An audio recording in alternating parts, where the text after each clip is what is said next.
abesilisa ababili noyedwa owesifazane abathole phakathi. Sisaqhubeka nokubheka la ekunemonakala khona sibheke ukuthi ayikho yini eminye imizimba esizokwazi ukuthi siyithole. Sikhuphukele kwabahlanu isibalo sabantu abadlule nezikhukhula ezinamandla endaweni yeMargate KwaZulu-Natal. We are working to ensure that the ANC doesn't go below 50%. If the ANC loses these elections, this will be a centennial regression of our country. Inhlangano ezibakhozi be-ANC zithi kuzabe kutsho ukusebenzela emuva kwe-ANC nayingakhe ifumana amavoti angaphasi kwamaphesenti ama-50 ekhethweni elizako.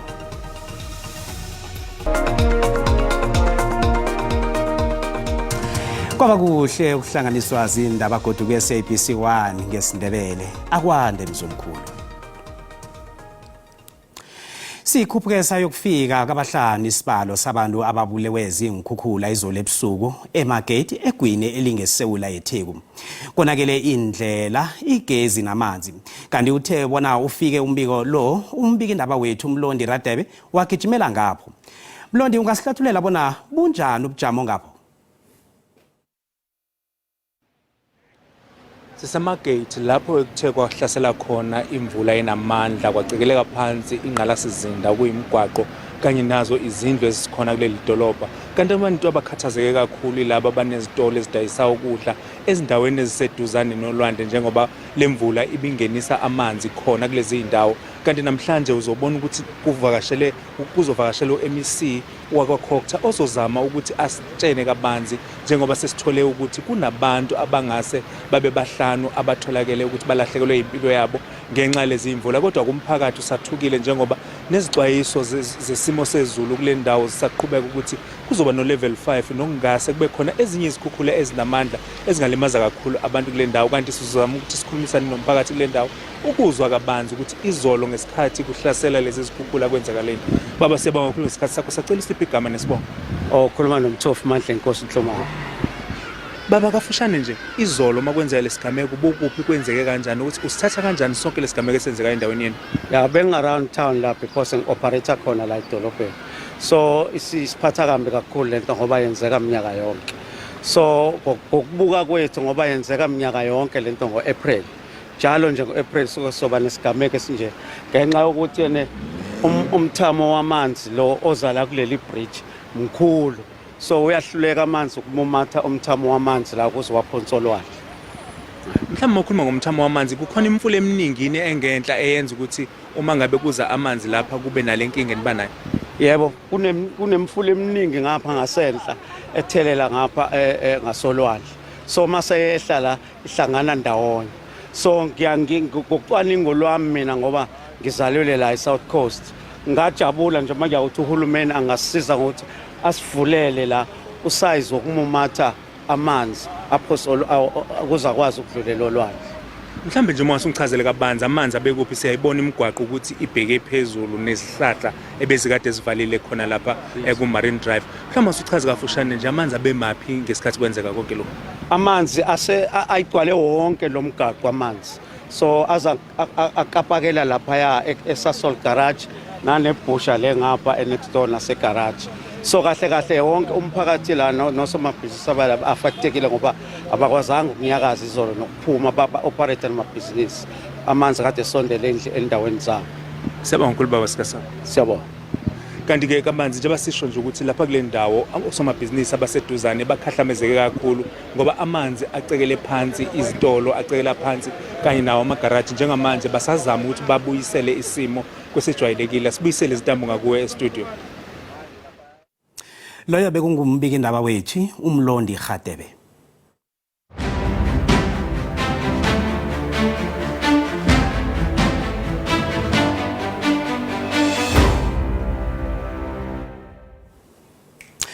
Inhlangano ezinesikhozi ne-ANC zithi ANC nayingafumana amaphesenti angaphasi kwama-50 emakhethweni azako la lokho kuzabe kuyibuyisela emuva ituthuko eyenziwe ngiyo eminyakeni ema-30 adlulileko.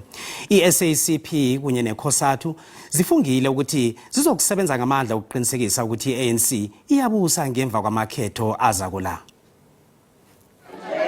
Nanyana abanye bathi ANC izokufumana amaphesenti angaphasi kwama-50 nje emakhethweni ezako, kodwa umengameli we-ANC uCyril Ramaphosa uthi akayiboni iSewula Afrika ngaphandle kokuphathwa yi-ANC. And in the end, many people say, we cannot imagine this country going forward without the African National Congress. And they are telling the truth. Ubonakala ingasuthi akusuye yedwa uRamaphosa ocabanga njalo. I-SABC nayo ithi batsho ukususa i-ANC emandleni okubusa uyokubuyisela emva yonke itutuko yenziweko. The ANC is not fighting in this election against some other political parties. We are fighting against Europe.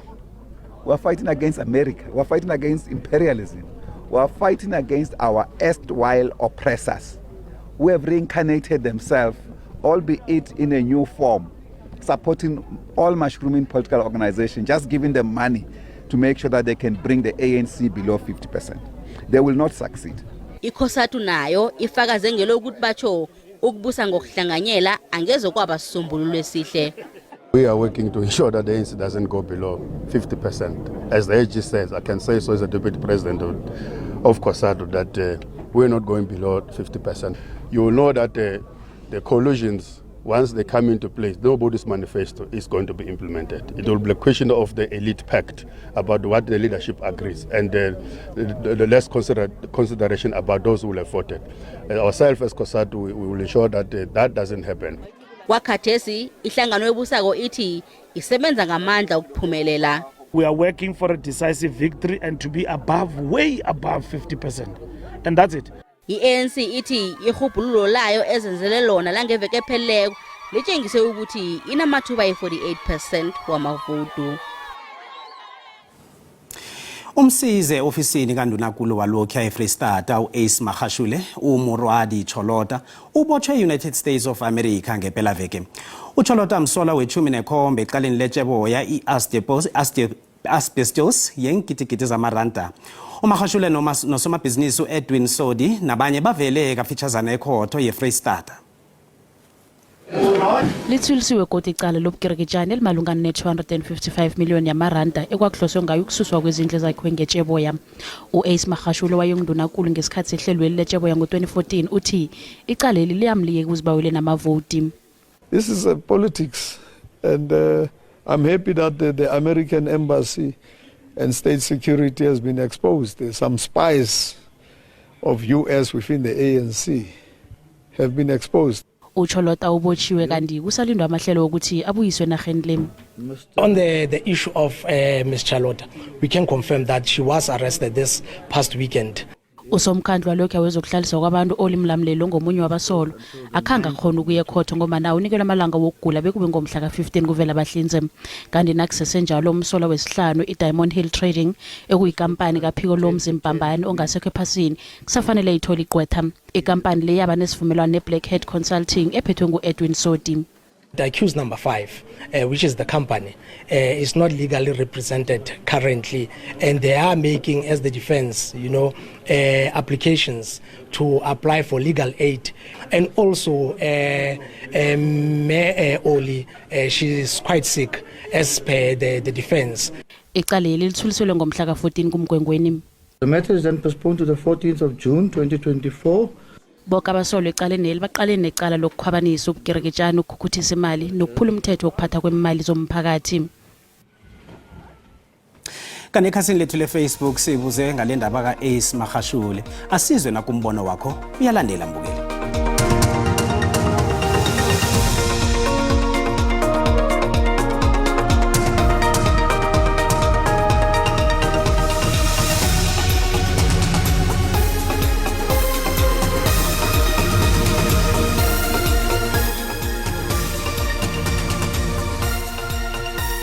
uAce Magashule bazibiza ngabadosi phambili manje mabanganyazi ikhotho nayithi umlando uyongena ngelanga elinje uyongena ngelanga lelo. Icala livuka noma nini. uAce Magashule akaqalane nomlando wakhe mkhathi. Akusiliqiniso into ekhulunywa nguMagashule. Bayazi bona benzini bona akunando abayivumako. Iyahlupha kwindaba amacala alokuthethwa engaqedwa wona kuba ngathi akukho kulungiswa kumsolo ngoba naso efuna ukuphumula acace aboshwe uma kukuthi uyaboshwa. Icala ke mali lokhu hlehla kanje sidina sesibona lo suyemangalelwe njengomuntu okudlalwa ngaye. Okamahashula makabonge ngoba icase yakhe ixoxwa yena ngaphandle. Abanye abantu baboshwa namhlanje case ixoxwe for more than 5 years bevalelwe ngaphakathi. Mina ngithi cha umthetho awudlala indima yalo kubonakala ukuthi licala liya endini kungabikho ukuhlehliswa kwelicala. Kanti umbono ngeumbukeli SABC ayizukuthwesa umlando wokuziphendulela ngombono wombukeli. Nasibuya entolo. Sibone kufanele ukuthi siyicontrolesa. Asithi bantu bonke labaphethe ipermit yokushaya ingoma bangashayi ingoma nyalo until after my elections. Seiza kuphuma ngemva kwamakhetho ingoma entsha benezibisela kononyaka nje.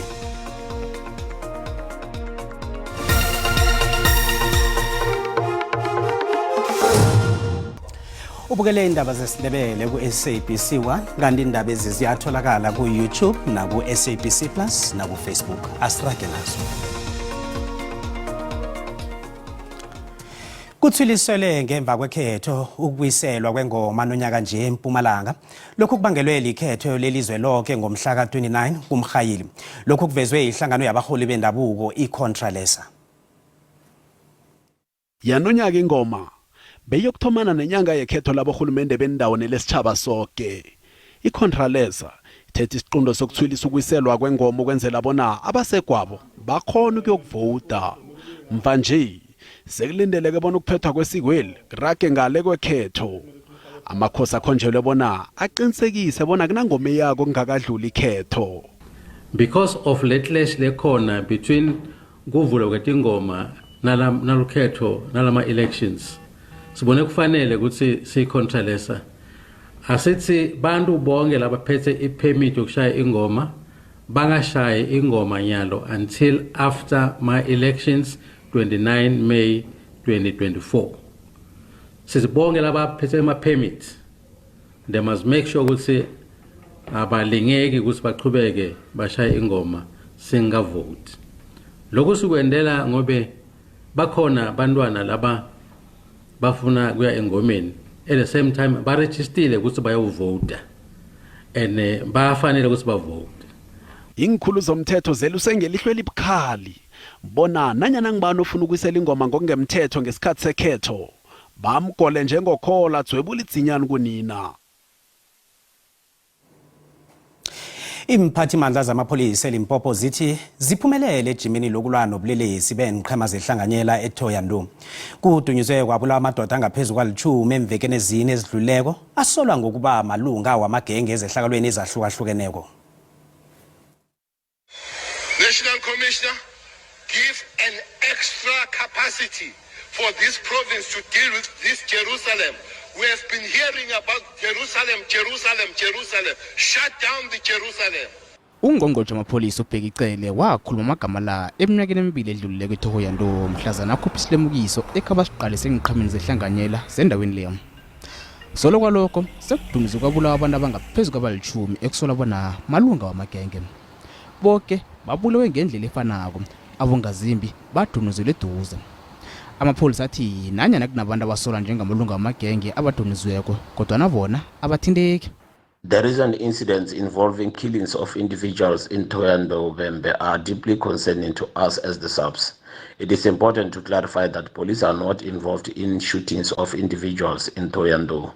It is crucial to highlight that through our operations we have successfully disrupted syndicates in Thoyandou and dismantled CIT groupings through targeted takedown operations. Amapholisa bekangakabi ukubopha labo abasola ngokubulala abantu abasola ngokuba malunga wamagenge eThoyandou.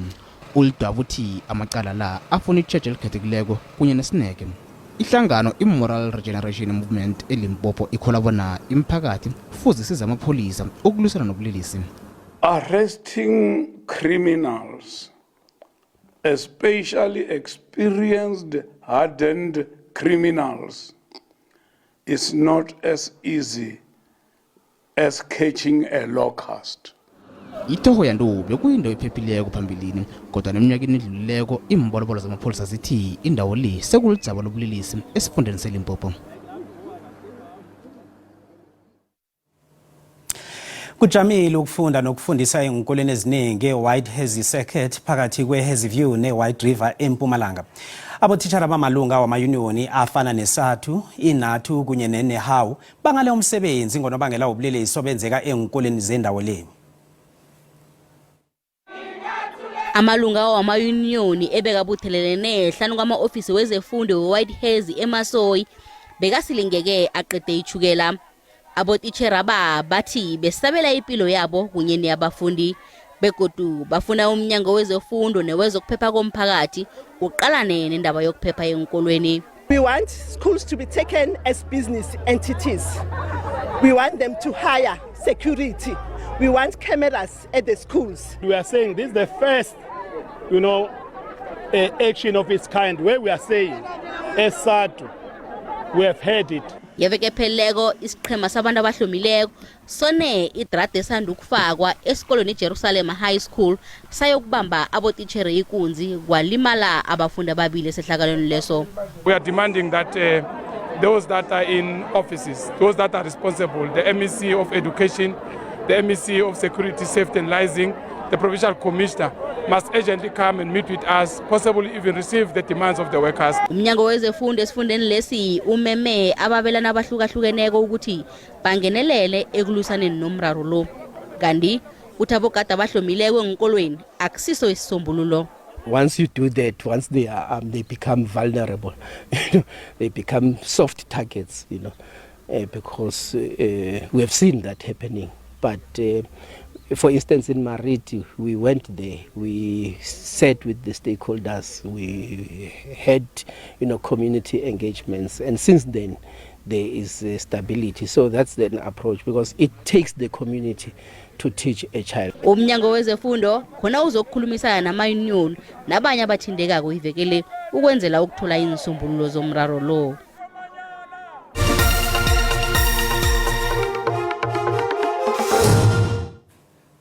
Kezemali ranta lehlile nalinganiswa nezinye imali ezikulu.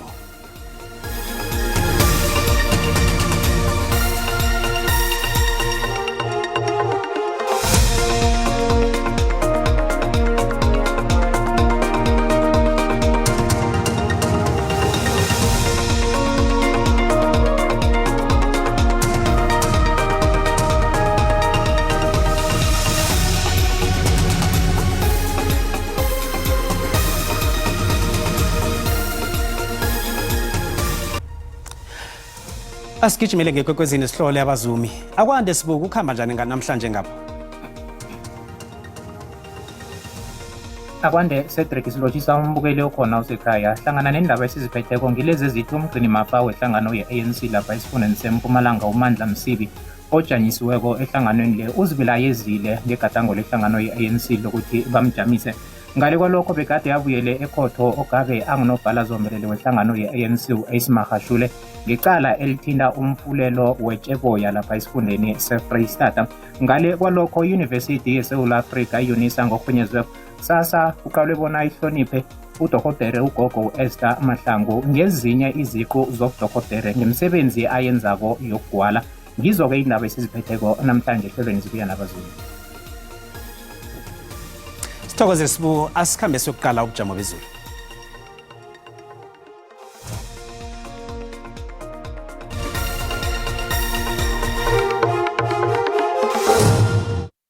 Sithokozile Cedric noSibusiso mbukele ekhaya lotshani ke siqaleleke ukuthi kunjani namhlanje kungomvulo nje akhona makhulu hle amathuba wezulu phakathi nenaga yeSouth Africa kuthinta kakhulu isifunda sangaleke ngeFreystata ayafika ke nalapha endaweni ezinye zangapha ngeGauteng ukuthi kusasa ke kodwa abuyele ngathi khudlwana kileza ndawo zangale ngeMpumalanga Kapa asese njalo nge60%. Sithole lapha ke isilemukiso esivela ezangomeni zezulu bakhuluma lapha ngezulu elikhulu kilezi ndawo ngeMpumalanga neligu yeSouth Africa kuthindeke kakhulu isifunda sangale ngaKwaZulu Natal ukuthi nalapha phakathi nenaga yeSouth Africa isifundeni sangale ngeFreystata kube nemijijo edumako nangapha kodwa kusesenjalo kusasa ngezulu elikhulu ukuthi ke lapha imijijo eduma kumbi iragele phambili khulukhulu lapha ke esifundeni sangale ngaKwaZulu Natal siyokusuduka ke ukwazi ukuthi ubone ukuthi anjani amazinga wokuchisa ipholile yonke iGauteng khulukhulu ke lapha eFerrenhagen nalapha eCarltonville neSprings nge20 ukuthi kusasa ke esifundeni sangale ngeLimpopo sibona ke kupholile phulukwane futhi umayeletho hoyando eMusinanga kuyachisa ke khona nge29 sokucala lapha ke isifunda sangempumalanga ukuthi ngasona sinjani naso ke sibonakala sipholile ngezulu elibonakala kweli lapha ke esekhunda neEmelo kungakumakhazana nge19 ngaKwaZulu Natal siyabona ukuthi izulu likhona naso isifunda sipholile lapha eKokstad kungakumakhaza iDurban nokho neRichards Bay ifuthumele iRichards Bay nge27 siyalapha ke esifundeni sangempumalanga Kapa likhona izulu noma kunjalo ke sibona lapha eMthatha kufuthumele nge25 ukuthi kezinye indawo ke kuphole iTshingalanga Kapa iyabonakala ukuthi lipharaphara ngamafu kezinye indawo lapha ke endaweni yange Cape Town lifuthumele nge24 ukuthi ke lapha ke eCape Agulhas kube ngakumakhazana nge19 sokucala ke isifunda sangale ngeNorthern Cape kuyachisa eUppington iSpringbok sifuthumele nge25 iSutherland itukuphola nge22 eFreystata libonakala izulu noma kunjalo ke isifunda sibonakala sifuna lapha ukufuthumela lapha eBothaville asiyokucalela isifunda sangale ke ngeNorthwest kokugcina likhona izulu njengendaweni eziningi isifunda sithi ke ukufuthumala ngezinye indawo sipholile akube kodwa isikhathi esilandelako Dido